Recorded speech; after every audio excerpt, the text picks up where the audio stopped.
azafady a ivavaka isika tompo izay no zavatra vitanay ho fiterananao tamin'ny fonay tompo no natananay izany ko araisiko hoaritra kasitrahana eo masonao tompo ampianakay aminao zao fifankatiavana misy eo amin'ny ray aman-dreny fifankatiavana misy eo amin'ny mpiara mivavaka dia izy marakarivo zany tompo mba tena voretiko izahay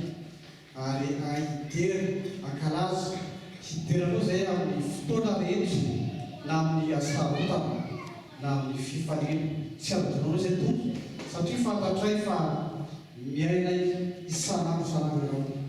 tompo ireo ny mpanomponao amparesitra amin'ny fotoana rehetra fantatray fa maro ny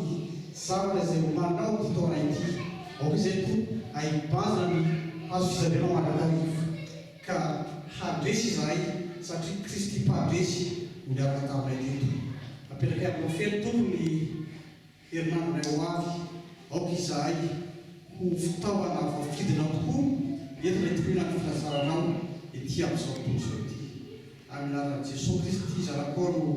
ametrahanay zava-makizany misaotra ray amen.